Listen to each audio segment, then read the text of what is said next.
वो नीट 2017, 2007 और 2003 में पूछा गया है।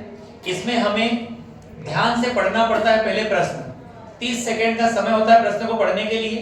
30 सेकंड के लिए हमने पढ़ना शुरू किया कि साम्यावस्था स्थिरांक निम्न प्रकार से हो। ये अभिक्रिया 1 है, इसका स्थिरांक कितना दिया है K1। ये अभिक्रिया कौन सी है 2, इसका स्थिरांक कितना दिया है K2। ये अभिक्रिया कौन सी है 3, इसका स्थिरांक कितना है K3। ठीक है, इन तीनों का उपयोग करके इस समीकरण का जो K है जिसका नाम है साम्य अवस्था स्थिरांक का मान ज्ञात करना है। तो हमने थर्मोडायनामिक चैप्टर में एक क्वेश्चन पढ़ा था, उपरोक्त आंकड़ों की सहायता से मेथेन की समौन ऊष्मा ज्ञात करें। समझे आप लोग? तो उसमें दिमाग मैंने आपको बताया था कि इन आंकड़ों का प्रयोग करके ये वाला इक्वेशन तुम्हें क्या करना है, बनाना है। सुन लिया आपने? तो सबसे पहले आपने इक्वेशन को देखा, अमोनिया कहां पर है बेटा, अभिकारक के पास। इन तीनों में अमोनिया कहां लिखा है, उत्पाद के पास लिखा हुआ है। इसका मतलब इसका उत्तर लाने के लिए सबसे पहले तो समीकरण 1 को क्या करेंगे, पलटेंगे। आपने कहा समीकरण 1 को पलटने पर, समीकरण 1 को पलटने पर पलट दीजिए। पलटोगे तो 2NH3 बराबर क्या हो जाएगा आपका N2 + 3H2। जैसे आप इसको बदलोगे तो अभिकारक क्या बनेगा, उत्पाद। उत्पाद क्या बनेगा, अभिकारक। और जो Kc है वो Kc हो जाएगा रेसिप्रोकल। Kc हो जाएगा रेसिप्रोकल, क्योंकि उत्पाद पहले कहां थे, ऊपर, और अभिकारक कहां थे, नीचे। अगर पलटोगे इक्वेशन को तो जो उत्पाद है वो कहां जाएंगे, नीचे, और अभिकारक कहां जाएगा, ऊपर। इसका मतलब Kc का मान क्या हो जाएगा, एक जो दिया गया K है उसका रेसिप्रोकल। रेसिप्रोकल का मतलब जो K1 है वो क्या बन जाएगा, 1/K1। क्या बन गया आपका 1/K1, क्योंकि हमने अभिक्रिया को पलट दिया। इसके बाद अभिक्रिया में देखो, उत्पाद में H2O कितने बेटा आपके पास, 3। कितने हैं, 3। और तुम्हारे पास H2O कितने हैं, एक ही है। कितना है, 1। हमें कितने लाना है, 3। तो फिर क्या करेंगे, समीकरण नंबर 3 को किससे गुणा करेंगे, 3 से। समीकरण 3 को 3 से गुणा करने पर, नंबर 2 पे समीकरण 3 को 3 से गुणा करने पर, 3 से गुणा कर दीजिए तो ये बन जाएगा 3H2 प्लस में क्या बन जाएगा 3/2O2 बराबर क्या बन जाएगा 3H2O। क्या बन जाएगा 3H2। और जैसे मल्टीप्लाई करोगे तो ये जो मोलों की संख्या है वो कहां जाती है, घात में। कहां जाती है, घात में। तो Kc का मान 3 से गुणा करने पर कितने गुना, 3 गुना बढ़ जाएगा। कितने गुना बढ़ेगा, 3 गुना। तो ये K3 3 गुना हो जाएगा, मतलब पावर कितनी है उसकी, 3। इसको दे दिया। ये 1 2 3 समीकरण था, ये बना आपका चौथा, ये बन गया आपका पांचवा। सुन लिया आप लोगों ने? अब ये वाला जो समीकरण है इसमें नाइट्रोजन, इसमें क्या है बेटा, नाइट्रोजन। दिख रहा है सभी को, N2 दिख रहा है ना। एक N2 उधर है और एक N2 इधर है। N2 से N2 क्या जाएगा, कैंसिल। तो हम इसको ऐसा का ऐसा लिख देंगे जैसा लिखा हुआ है।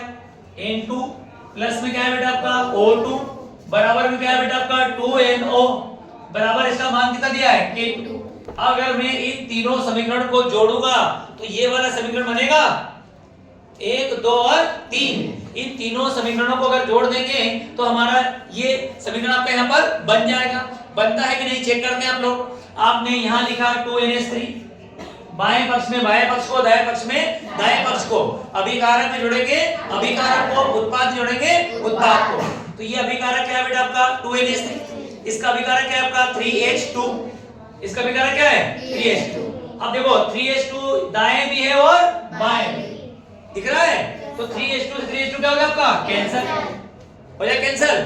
फिर आप किसके पास आए, N2, तो N2 दाएं भी है और बाएं भी, N2 से N2 क्या जाएगा, कैंसिल, कट गया आपका ये। तो अब यहाँ क्या बचा बेटा आपका O2, यहाँ भी क्या बचा है O2, लेकिन ये O2 कितने आपके 3/2 और ये कितना आपका 1, तो 1 + 3/2, 1 + 3/2, 1 + 3/2 करोगे तो क्या बन जाएगा 5/2 O2। 1 में क्या जोड़ेंगे 3/2, क्या बन जाएगा आपका 5/2, क्या हो जाएगा आपका 5/2। बराबर लिखा आपने यहाँ पे, बराबर में आप लोग गए तो यहाँ क्या बचा आपका 3H2, यहाँ क्या बचा आपका 2NO, तो ये बन जाएगा 2NO + 3H2O। क्या बन गया बेटा आपका 3H2O। सुन लिया आप लोगों ने? अब अगर मैंने इक्वेशन को जोड़ा है तो जो Kc हैं उनको मल्टीप्लाई करेंगे। क्या करें उनको मल्टीप्लाई। अब अगर इनका मल्टीप्लाई करोगे तो k बराबर आ जाएगा, पहली इक्वेशन में कौन है आपका 1/k1, मल्टीप्लाई करेंगे दूसरी इक्वेशन में क्या आपका k3 की पावर 3, तीसरी इक्वेशन में क्या बेटा आपका k2। अगर आप इसको सॉल्व करोगे तो k बराबर कितना आएगा k3 की पावर 3 इनटू k2 अपन में क्या आएगा k1। बताओ ऑप्शन कहां दिया है, k3 की पावर 3 दिख रहा है, इनटू में क्या आएगा k2 अपन में क्या आएगा k1। कौन सा ऑप्शन है फर्स्ट। करना क्या रहा समझ में सभी को, इस इक्वेशन को लाना है किसके माध्यम से, इन तीनों के माध्यम से। तो इनमें जो दिए गए आंकड़े हैं वो हमें ऊपर दिखाई दे रहे हैं क्या एग्जैक्ट नहीं दिख रहे हैं, तो उनको उनकी जगह पर लेकर आना है। हमें अमोनिया चाहिए अभिकारक में और कहां दिख रहा है अपने को उत्पाद, तो पलटो पहले इसको। फिर हमको जल के अणु कितने चाहिए 3 और तुम्हारे पास कितना है 1, तो किससे मल्टीप्लाई करो 3 से मल्टीप्लाई करेंगे पूरे इक्वेशन को मल्टीप्लाई करोगे तो जो नियतांक है के वो कितने गुना 3 गुना, वो पावर कहां जाएगी उसकी 3, इसमें पावर में जाएगा 3 आपका, इनमें मल्टीप्लाई होगा इसकी पावर में। पहला बना दूसरा बना, और ये जो जिसको चेंज नहीं करा, चेंज जिसको नहीं करा बेटा बने सेकंड वाले को, इसको ऐसा एज इट इज लिख दिया और तीनों क्या कर दिया अपने मर्ज इकट्ठा कर दिया, इकट्ठा करा तो ये इक्वेशन बन गई।